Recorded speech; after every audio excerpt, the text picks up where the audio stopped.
Hi all അസ്സാം വലൈക്കും welcome back to CC Craft by Neji Khamar. അപ്പോൾ ഇന്ന് വന്നിട്ടുള്ളത് എല്ലാവരും ഒരുപാട് റിക്വസ്റ്റ് ചെയ്തൊരു വീഡിയോ ആയിട്ടാണ്. അപ്പോൾ ഇന്ന് കാണിക്കാൻ പോകുന്നുള്ളത് നമ്മുടെ ഇൻവിറ്റേഷൻ കാർഡ് തയ്യാറാക്കിയെടുക്കുന്നതാണ്. അപ്പോൾ ഇതിൻ്റെ സൈസും അതുപോലെ തന്നെ കുറച്ച് ടിപ്സും കാര്യങ്ങളൊക്കെ വീഡിയോൻ്റെ ഇടയിലായിട്ട് പറയുന്നുണ്ട്. അപ്പോൾ എല്ലാവരും എന്തായാലും ഒന്ന് സ്കിപ്പ് ചെയ്യാതെ തന്നെ കാണാൻ ശ്രമിക്കുക. ഇതിൽ ഞാൻ 2 ടൈപ്പായിട്ട് ഇൻവിറ്റേഷൻ ചെയ്യുന്നതാണ് ഇൻവിറ്റേഷൻ മേക്കിംഗ് ആണ് കാണിച്ചിട്ടുള്ളത്. മീൻസ് 2 പേപ്പേഴ്സ് വെച്ചിട്ട് നമുക്ക് 2 ഡിഫറെൻറ്റ് സ്റ്റൈലിൽ ചെയ്യാൻ പറ്റുന്നത്. അപ്പോൾ ഞാൻ ഇതിൽ ഇപ്പം കാണിക്കുന്നുള്ളത് ടെക്സ്ചർ ഹാൻഡ് മെയ്ഡ് പേപ്പർ എന്ന് ഇതിന് പറയും. അപ്പോൾ ക്രാഫ്റ്റ് ഷോപ്പിൽ ഓൺലൈനായിട്ട് കിട്ടുമെന്ന് എനിക്കറിയത്തില്ല. ക്രാഫ്റ്റ് ഷോപ്പിലൊക്കെ അവൈലബിൾ ആയിരിക്കും. പക്ഷേ കസ്റ്റമേഴ്സിൻ്റെ അടുത്ത് നിന്ന് ഓർഡർ എടുക്കുന്നതിന് മുമ്പ് തന്നെ അവിടെ അത് ബൾക്കായിട്ടുണ്ട് എന്നുള്ളത് ഉറപ്പുവരുത്തുക.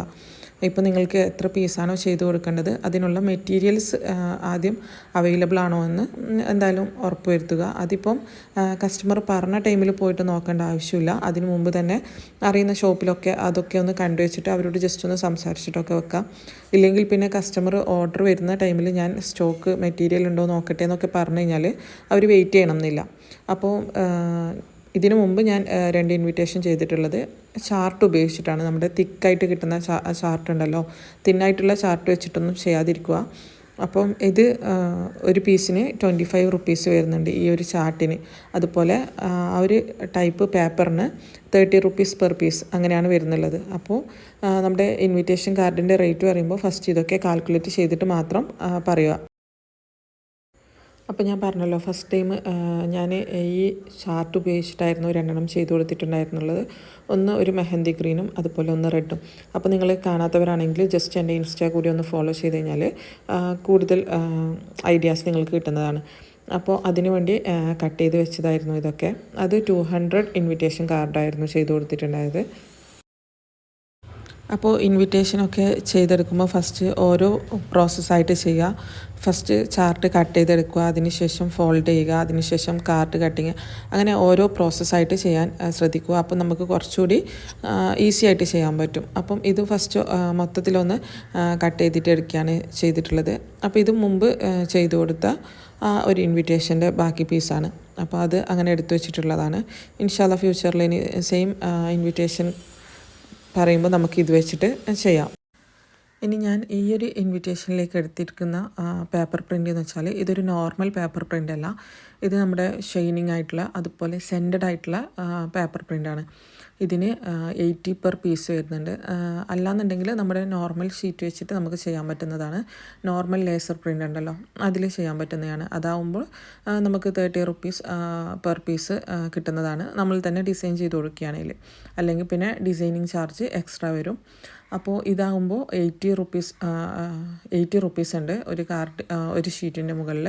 പക്ഷേ ഇതെന്ന് വെച്ചാൽ നമ്മുടെ സെൻറ്റഡ് ആ ഒരു ടൈപ്പ് ഉണ്ടല്ലോ, ഒരു സോപ്പിൻ്റെ ഒക്കെ ഒരു സ്മെല്ല്, ആ ഒരു സ്മെല്ല് ആ കാർഡിൽ ഫുൾ ടൈം ഉണ്ടാവും കേട്ടോ. അതുപോലെ തന്നെ നല്ല ഷൈനിങ് ആയിട്ടുള്ളതാണ്. നമുക്ക് വീഡിയോയിൽ ഇതിൻ്റെ ഭംഗി അത്രമാത്രം മനസ്സിലാവത്തില്ല. നേരിട്ടിട്ട് കാണാൻ വേണ്ടിയിട്ട് നല്ല ഗ്ലിറ്ററി ടൈപ്പാണ്. നല്ല ഷൈനിങ് ഉണ്ട് കേട്ടോ. ഒരു ചെറിയൊരു ഗോൾഡൻ ഷൈനിങ് വന്നിട്ട് അത് നമുക്ക് ഒരുപാട് ഷൈനിങ് ഉള്ളതൊക്കെ അവൈലബിൾ ആണ്. സിൽവർ പിന്നെ അല്ലാതെ ടെക്സ്ചറായിട്ടുള്ള പേപ്പേഴ്സ് അങ്ങനെയൊക്കെ അവൈലബിൾ ആണ്. ഇതാണ് കുറച്ചുകൂടി ലേക്കായത്. ഇതിലൊക്കെ ചെയ്ത് കൊടുക്കുമ്പോൾ നമുക്ക് കസ്റ്റമേഴ്സിൻ്റെ അടുത്ത് നിന്ന് അത്യാവശ്യം റേറ്റ് പറയേണ്ടി വരും. എന്താണെന്ന് വെച്ചാൽ നമുക്ക് കോസ്റ്റ് തന്നെ നല്ല കോസ്റ്റ് വരുന്നുണ്ട്. അപ്പോൾ ഇതൊക്കെ എവിടെ നിന്ന് കിട്ടുമെന്ന് ചോദിച്ചു കഴിഞ്ഞാൽ നിങ്ങൾ പ്രിൻ്റ് എടുക്കുന്ന ഷോപ്പിൽ പോയിട്ട് ജസ്റ്റ് ചോദിച്ചാൽ മതി. നമുക്ക് ഇൻവിറ്റേഷനിലേക്ക് കൊടുക്കാൻ വേണ്ടിയിട്ടുള്ള ഷൈനിങ് ആയിട്ടുള്ള പേപ്പേഴ്സിലൊക്കെ പ്രിൻ്റ് എടുക്കാൻ പറ്റുമോ, എല്ലായിടത്തും അവൈലബിൾ ആണോ എന്ന് എനിക്കറിയത്തില്ല. ഇനിയിപ്പോൾ നിങ്ങൾക്ക് അവൈലബിൾ അല്ല, നിങ്ങൾക്ക് ഈ ഒരു പ്രിൻ്റ് വേണമെന്നുണ്ടെങ്കിൽ ജസ്റ്റ് ഒന്ന് എന്നെ DM ചെയ്താൽ മതി. ഇൻസ്റ്റയിലൊന്ന് DM ചെയ്താൽ മതി. നിങ്ങൾക്ക് വേണ്ടത്ര പീസ് പ്രിൻ്റ് ഞാൻ എത്തിച്ചു തരുന്നതാണ്. ഓക്കെ. അപ്പോൾ നിങ്ങൾ പ്രിൻ്റ് എടുക്കുന്ന ഷോപ്പിൽ ഇങ്ങനെ ഇല്ലയെന്നുണ്ടെങ്കിൽ ജസ്റ്റ് ഒന്ന് എന്നോട് പറഞ്ഞാൽ മതി. ഞാൻ നിങ്ങൾക്കത് എന്തായാലും എത്തിച്ചു തരുന്നതാണ്. അതുപോലെ നിങ്ങൾക്ക് അത്യാവശ്യം ഇൻവിറ്റേഷൻ കാർഡ് അതുപോലെ തന്നെ അല്ലാതെ കാർഡ്സ്, നമ്മുടെ ബിസിനസ് കാർഡ്, അതുപോലെ ലോഗോ മേക്കിംഗ് ആൻഡ് പ്രിൻറ്റിങ്, അതൊക്കെ അത്യാവശ്യം ഓർഡേഴ്സ് ഉള്ള ഒരാളാണെങ്കിൽ ഈ ഒരു പേപ്പർ കട്ടർ വാങ്ങുന്നത് അത്രയും ഹെൽപ്ഫുള്ളാണ് കേട്ടോ. ഇതിൻ്റെ ലിങ്കൊക്കെ ഞാൻ പ്രീവിയസ് വീഡിയോയിൽ കൊടുത്തിട്ടുണ്ട്. അപ്പോൾ ജസ്റ്റ് ഒന്ന് അത് കണ്ടു നോക്കിയാൽ മതി. അപ്പോൾ ഇതിൻ്റെ കാർഡിൻ്റെ സൈസൊക്കെ ഞാൻ വീഡിയോയിൽ മെൻഷൻ ചെയ്തിട്ടുണ്ട്. ടോട്ടൽ 38 സെൻറ്റിമീറ്റർ ആണ് നമുക്ക് ലെങ്ത്ത് വരുന്നത്. വിഡ്ത്ത് ഒരു 18 സെൻറ്റിമീറ്റർ.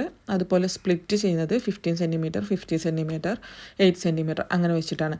അപ്പോൾ നിങ്ങൾ ഫസ്റ്റ് ഒന്ന് കാർഡ് ഒരു ചാർട്ട് വാങ്ങിയിട്ട് ഒന്ന് കട്ട് ചെയ്തിട്ട് അതിൻ്റെ ഉള്ളിലേക്ക് നമുക്ക് എത്രത്തോളം മാത്രം ആ ഒരു കാർഡ് പ്രൊജക്റ്റ് ചെയ്ത് നിൽക്കണം എന്നുള്ളത് നോക്കിയിട്ട് അതിൻ്റെ ഒരു സൈസിൽ പ്രിൻ്റ് എടുക്കാൻ ശ്രദ്ധിക്കുക. അപ്പോൾ ഞാനിവിടെ പ്രിൻ്റ് എടുത്തിട്ടുള്ളത് എൻ്റെ ഓർമ്മ ശരിയാണെങ്കിൽ 50 സെൻറ്റിമീറ്റർ ടു 60 സെൻറ്റിമീറ്റർ അങ്ങനെയാണ്. അപ്പം അതിന് കറക്റ്റായിട്ട് തന്നെ ചെയ്യാതെ കുറച്ചൊന്ന് വിട്ട് നിൽക്കുന്ന രീതിയിൽ സൈസ് കൊടുത്തിട്ട് അതിലേക്ക് സ്റ്റിക്ക് ചെയ്ത് കൊടുക്കുകയാണ് ചെയ്യുന്നുള്ളത്. അതുപോലെ തന്നെയാണ് ഈ ഒരു ഇൻവിറ്റേഷനൊക്കെ റേറ്റ് പറയുമ്പോൾ ഞാൻ ഫസ്റ്റ് കാണിച്ചിട്ടുള്ളത് ഫസ്റ്റ് രണ്ടെണ്ണം ചെയ്തിട്ടുള്ളതെന്ന് വെച്ചാൽ അതിൻ്റെ പുറത്തേക്കുള്ള ഒരു ടാഗ് പോലെ കൊടുത്തിട്ടുള്ളത് സ്ക്വയറിലാണ്. അതുപോലെ തന്നെ ഉള്ളിൽ എക്സ്ട്രാ പോക്കറ്റൊന്നും കൊടുത്തിട്ടില്ല. അപ്പോൾ നമുക്ക് കുറച്ചൊന്ന് റേറ്റ് കുറക്കാൻ പറ്റും. എന്താണെന്ന് വെച്ചാൽ നമ്മൾ ഹാൻഡ് മെയ്ഡ് പ്രൊഡക്റ്റിന് നമ്മളുടെ ടൈമും എഫേർട്ടിനാണ് റേറ്റ്. ഒരിക്കലും മെറ്റീരിയൽ മാത്രം നോക്കിയിട്ടൊരു റേറ്റ് ഫിക്സ് ചെയ്യരുത്. ഇപ്പോൾ നമുക്കത് റൗണ്ടായിട്ട് ചെയ്യുമ്പോഴും അതുപോലെ എക്സ്ട്രാ പോക്കറ്റ് കൊടുക്കുമ്പോഴും നമ്മുടെ ടൈം അത്രമാത്രം നമുക്ക് കൂടുതൽ വേണ്ടി വരുന്നുണ്ട്. അപ്പം അതുകൂടി നോക്കിയിട്ട്, അല്ലാതെ കുറേ ക്രാഫ്റ്റേഴ്സിനെ കാണാം നമുക്ക് മെറ്റീരിയലിന് ഇത്രയാണ് ചിലവാകുന്നത്, അപ്പോൾ അതിനനുസരിച്ച് ഒരിക്കലും അല്ല. ഹാൻഡ് മെയ്ഡ് പ്രൊഡക്റ്റ് എന്ന് പറയുമ്പോൾ നമ്മുടെ ടൈം ആൻഡ് എഫേർട്ടാണ് ഏറ്റവും കൂടുതലായിട്ട് നോക്കേണ്ടത്. അതിനാണ് നമ്മൾ റേറ്റ് കൊടുക്കേണ്ടത്. നമ്മളൊരു 24 hours ഒരു 48 hours കണ്ടിന്യൂ ആയിട്ട് വർക്ക് ചെയ്യുന്നുണ്ടെങ്കിൽ മെറ്റീരിയൽ കോസ്റ്റ് വെറും 100 rupees ആണെങ്കിലും നമുക്കതിന് ഒരു 100 rupees പ്രോഫിറ്റ് എടുത്തിട്ട് കാര്യമില്ല. നമ്മുടെ ടൈമാണ് ഏറ്റവും വാല്യൂ ആയിട്ടുള്ള സംഭവം. അപ്പോൾ അത് കൺസിഡർ ചെയ്തിട്ട് മാത്രം നിങ്ങൾ എന്തായാലും റേറ്റ് കൊടുക്കുക. ഒരിക്കലും ഒരു ചെറിയ റേറ്റിലൊന്നും ഇൻവിറ്റേഷൻ കാർഡ് ചെയ്ത് കൊടുക്കാൻ നിൽക്കരുത്. അത് നിങ്ങൾ ഫസ്റ്റ് ചെയ്ത് ഓർഡറൊന്നും ഇല്ലയെന്ന് വെച്ചിട്ട് ചെയ്ത് കൊടുത്താലും പിന്നീട് നിങ്ങൾക്കതൊരു ബേർഡനായി മാറും. നമുക്ക് തന്നെ തോന്നും ഈ ഒരു റേറ്റിന് വെറുതെ ഏറ്റെടുത്തതെന്ന് തോന്നും. എന്താ വെച്ചാൽ അത്രയും ടൈമും എഫേർട്ടും ഇതിന് വേണം. അപ്പോൾ ഞാനിപ്പോൾ ചെയ്തിട്ടുള്ളതൊക്കെ മൂന്ന് ടൈപ്പാണ്. 3 ടൈപ്പല്ല, 3 കസ്റ്റമേഴ്സിന് വേണ്ടിയിട്ടാണ് ചെയ്ത് കൊടുത്തിട്ടുള്ളത്. അത് ഫസ്റ്റ് ചെയ്ത രണ്ടും സെയിം ടൈപ്പായിരുന്നു. ഈ മൂന്നാമത്തേതാണ് കുറച്ചൊരു ഡിഫറെൻറ്റ് പേപ്പേഴ്സും ഡിഫറെൻറ്റ് പ്രിൻറ്റ്സ്, അതുപോലെ തന്നെ ടാഗ് റൗണ്ടിൽ, പിന്നെ എക്സ്ട്രാ പോക്കറ്റ് കൊടുത്തിട്ട് അങ്ങനെയൊക്കെ ചെയ്തിട്ടുണ്ട്. അപ്പോൾ അതിന് അത്യാവശ്യം റേറ്റും വരുന്നുണ്ട്. ഞാനൊരിക്കലും എൻ്റെ റേറ്റ് എത്രയാണെന്ന് ഇപ്പോൾ ഇതിൽ പറയുന്നില്ല. പക്ഷേ നിങ്ങൾക്ക് എന്തായാലും ഈ ഒരു texture hand made paper use ചെയ്തിട്ട് ചെയ്യുന്ന ഇൻവിറ്റേഷന് മിനിമം 50 rupees വെച്ചിട്ട് വാങ്ങാം. Minimum 50 rupees. ഒരിക്കലും 50 rupeesന് ചെയ്ത് കൊടുക്കാൻ പറ്റുമെന്ന് എനിക്ക് തോന്നുന്നില്ല. കാരണം നല്ല എക്സ്പെൻസ് വരുന്നുണ്ട്, നല്ല ടൈമും എടുക്കുന്നുണ്ട്. അതുപോലെ തന്നെ നമ്മൾ പ്രൈസ് ഫിക്സ് ചെയ്യുമ്പോൾ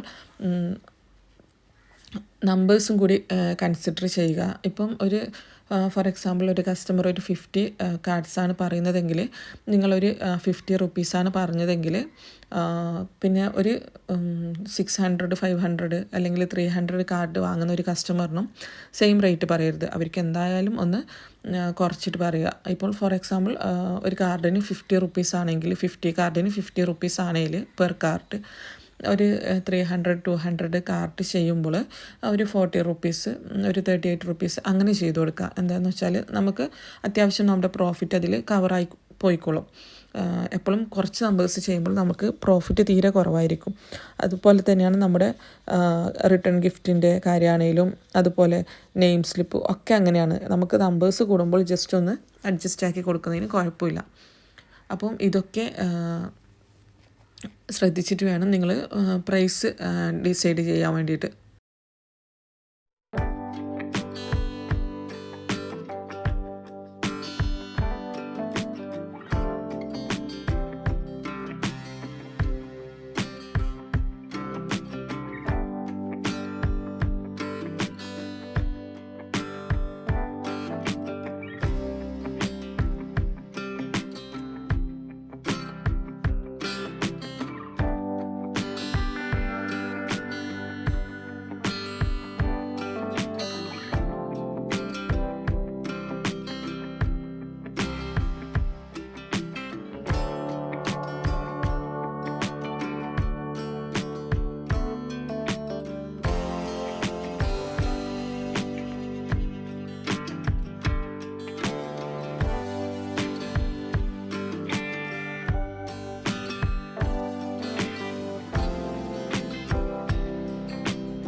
അപ്പോൾ സൈസ് നിങ്ങൾക്ക് മനസ്സിലായിട്ടുണ്ടാവും. ഈ ഒരു സൈസിൽ തന്നെ ചെയ്യണമെന്നൊരു നിർബന്ധമില്ല.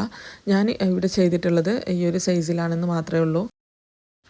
അതിനുശേഷം ജസ്റ്റ് ഒരു 15 സെൻറ്റിമീറ്റർ 15 സെൻറ്റിമീറ്റർ 8 സെൻറ്റിമീറ്റർ എന്ന രീതിയിൽ ഫോൾഡ് ചെയ്തെടുക്കുക. അതുപോലെ പിന്നീട് നമ്മുടെ കാർഡൊക്കെ കട്ട് ചെയ്തതിന് ശേഷം ഞാൻ ഇതിൽ ഫെവിക്കോൾ വെച്ചിട്ടാണ് കാർഡ് സ്റ്റിക്ക് ചെയ്യുന്നുള്ളത്. അതുപോലെ തന്നെ ഇതിൽ പോക്കറ്റും നമ്മൾക്ക് കറക്റ്റ് 3 സൈഡും ഒക്കെ ജസ്റ്റ് വിട്ടിട്ട് അങ്ങനെയൊക്കെ കൊടുത്ത് കറക്റ്റ് ഒരു പോക്കറ്റ് പോലെ ചെയ്യാവുന്നതൊക്കെയാണ്. പക്ഷെ അത് പിന്നെയും ടൈം കൺസ്യൂമിംഗ് ആണ്. നമുക്ക് അത്രമാത്രം ടൈമൊന്നും കിട്ടണം എന്നില്ല. എല്ലാവരുടെയും കാര്യമല്ല. നിങ്ങൾക്ക് അത്യാവശ്യം ഓർഡേഴ്സും കാര്യങ്ങളൊക്കെ ഉണ്ടെങ്കിൽ നിങ്ങൾക്ക് അത്രമാത്രം ടൈം ഇതിനു വേണ്ടി സ്പെൻഡ് ചെയ്യാനൊന്നും ഉണ്ടാവില്ല. അപ്പോൾ ഞാനിതിൽ കാണിക്കുന്ന ആ ഒരു ഐഡിയ യൂസ് ചെയ്യാവുന്നതാണ്. അതുപോലെ തന്നെ ഏറ്റവും വലിയൊരു ടിപ്പാണ്, നമുക്ക് പെട്ടെന്നൊന്ന് കട്ട് ചെയ്തെടുക്കാൻ വേണ്ടിയിട്ട് ജസ്റ്റ് ഒന്ന് ചാർട്ട് ഇതുപോലെ രണ്ടായിട്ട് ഫോൾഡ് ചെയ്യുക. എന്നിട്ട് നടുവിൽ നിന്ന് ഒന്ന് കട്ട് ചെയ്ത് കൊടുക്കുക. അതിനുശേഷം നമുക്ക് ഈക്വലി 3 പാർട്സ് ആക്കി എടുത്തു കഴിഞ്ഞാൽ പെട്ടെന്ന് കട്ട് ചെയ്ത് എടുക്കാൻ പറ്റുന്നതാണ്. കാരണം ആ ഒരു സൈസിൽ ഒരു ഇൻവിറ്റേഷൻ കാർഡ് പെർഫെക്റ്റ് ആണ്. അപ്പോൾ നമുക്ക് അങ്ങനെ ചെയ്യുമ്പോൾ പെട്ടെന്ന് തന്നെ നമ്മുടെ പണി കഴിഞ്ഞ് കിട്ടും.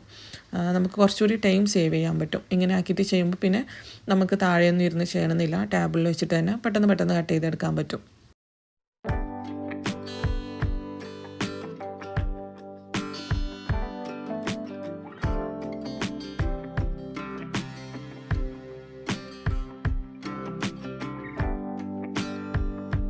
പിന്നെ അതുപോലെ തന്നെ കസ്റ്റമർ ഇപ്പോൾ നമ്മൾക്ക് ചിലപ്പം ഈ ഒരു കളേഴ്സൊക്കെ ചെയ്യണമെന്ന് അവർ സജസ്റ്റ് ചെയ്യുമായിരിക്കും. അപ്പോൾ അതിൻ്റെ അവൈലബിലിറ്റി നോക്കിയിട്ട് ഒന്ന് പറയാം. പിന്നെ അതുപോലെ തന്നെ അതിലിപ്പം നമ്മൾ എടുത്തിട്ടുള്ളത് ഒരു ഡാർക്ക് കളർ ഷെയ്ഡാണെങ്കിൽ അതിൻ്റെ ലൈറ്റ് കളറായിട്ടുള്ള റിബൺ തന്നെ എടുക്കാൻ നോക്കുക. കസ്റ്റമേഴ്സ് അത് ചൂസ് ചെയ്യാനുള്ള ഒരു റേറ്റ് നമുക്ക് തന്നിട്ടുണ്ടെങ്കിൽ അങ്ങനെയൊക്കെ നോക്കിയെടുക്കാം. പിന്നെ ചില കസ്റ്റമർക്ക് അവർ തന്നെ പറയും ഈ ഒരു ടൈപ്പ് മതി എന്നൊക്കെ പറഞ്ഞു കഴിഞ്ഞാൽ പിന്നെ നമുക്ക് ഓപ്ഷൻ ഇല്ലല്ലോ. അപ്പോൾ പിന്നെ അതുപോലെ ചെയ്ത് കൊടുക്കാം. അതുപോലെ തന്നെ ആ ഒരു റെഡിൽ ബ്ലാക്ക് റിബൺ വേണം എന്നുള്ളത് കസ്റ്റമറിൻ്റെ ആവശ്യമായിരുന്നു. അപ്പോൾ അത് കാണാത്തവർ ജസ്റ്റ് ഒന്ന് ഇൻസ്റ്റയിലൊന്ന് നോക്കിയാൽ മതി. എല്ലാം ഇതിൽ കൊടുക്കണ്ടല്ലോ എന്ന് വെച്ചിട്ടാണ്. അപ്പോൾ അതുപോലെ തന്നെ ഈ ഒരു ടാഗൊക്കെ ഞാൻ ചെയ്തിട്ടുള്ളത് 2.5 ഇഞ്ചിലാണ്. 2.5 ഇഞ്ചിൽ ചെയ്തെടുത്തിട്ടുള്ളതാണ്. അപ്പോൾ എന്താണെന്ന് വെച്ചാൽ നിങ്ങൾ സ്ക്വയറൊക്കെ ആണെങ്കിൽ 2 ഇഞ്ച് മതിയാവും. സർക്കിളാവുമ്പോൾ 2.5 ഇഞ്ച് എടുത്താൽ മാത്രമേ നമുക്കൊരു 2.2 ഇഞ്ചെങ്കിലും അതിനൊരു വലിപ്പം വരത്തുള്ളൂ. അപ്പോൾ എനിക്കിതൊരു കറക്റ്റ് സൈസായിട്ടാണ് കേട്ടോ തോന്നിയിട്ടുള്ളത്. അപ്പോൾ അതുപോലെ തന്നെ എടുക്കുന്നതിന് കുഴപ്പമൊന്നുമില്ല. പിന്നെ അതിന് ശേഷം നമ്മൾക്ക് ജസ്റ്റ് ഒന്ന് ഹോൾ ചെയ്ത് കൊടുക്കാം.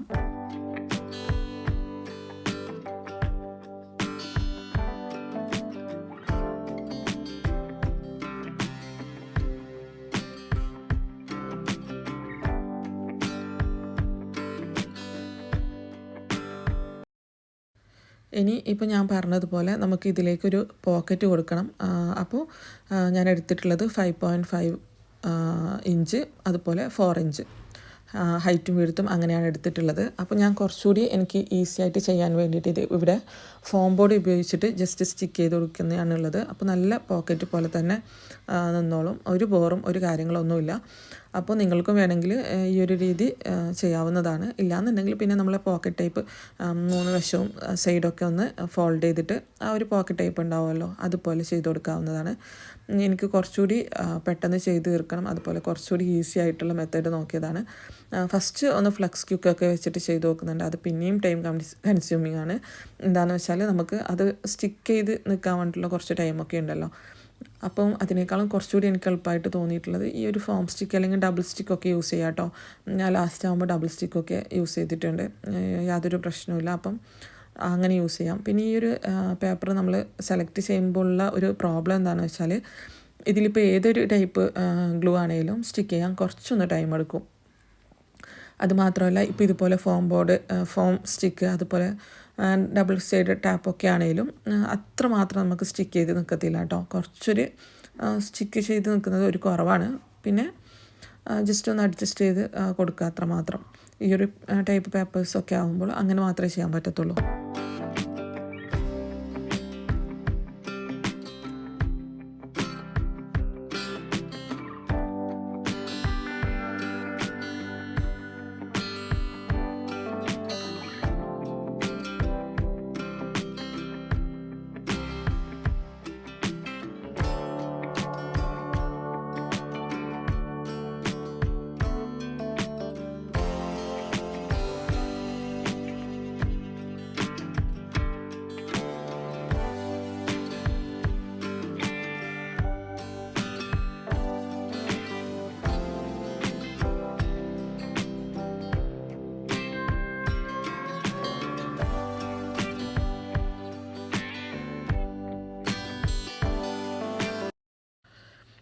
ഇനി കാണുന്ന വീഡിയോസൊക്കെ ജസ്റ്റ് റീൽ പർപ്പസിന് വേണ്ടിയിട്ട് എടുത്തതാണ്. പക്ഷേ ഇവിടെ കാണിക്കുന്നത് എന്താണെന്ന് വെച്ചാൽ നിങ്ങൾക്ക് കുറച്ചുകൂടി ഈസി ആയിട്ട് ഇതിന് എന്തൊക്കെ മെറ്റീരിയൽസ് വേണം ഫസ്റ്റ് ഓരോ സ്റ്റെപ്പായിട്ട് ചെയ്തെടുക്കാൻ നോക്കുക. അപ്പോൾ ഫസ്റ്റ് ഒന്ന് ചാർട്ടൊക്കെ കട്ട് ചെയ്ത് അപ്പം അതിനുശേഷം നമ്മുടെ കാർഡ് കട്ട് ചെയ്യുക. പിന്നെ നെക്സ്റ്റ് പേജിലേക്കുള്ള കാർഡ് കട്ട് ചെയ്യാം. അതുപോലെ തന്നെ റിബൺസ് കട്ട് ചെയ്തെടുക്കുക. അപ്പോൾ ഓരോ പ്രൊസീജിയറായിട്ട് നിങ്ങൾക്ക് പെട്ടെന്ന് മനസ്സിലാക്കാൻ പറ്റും ഈ ഒരു വീഡിയോയിൽ നിന്ന്.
അപ്പോൾ ഈ ഒരു വീഡിയോ എല്ലാവർക്കും ഇഷ്ടപ്പെട്ടെന്ന് വിചാരിക്കുന്നു. ഇഷ്ടപ്പെട്ടാൽ ലൈക്ക് ചെയ്യാനും ഷെയർ ചെയ്യാനും കമൻറ്റ് ചെയ്യാനും ഒന്നും മറക്കരുത്.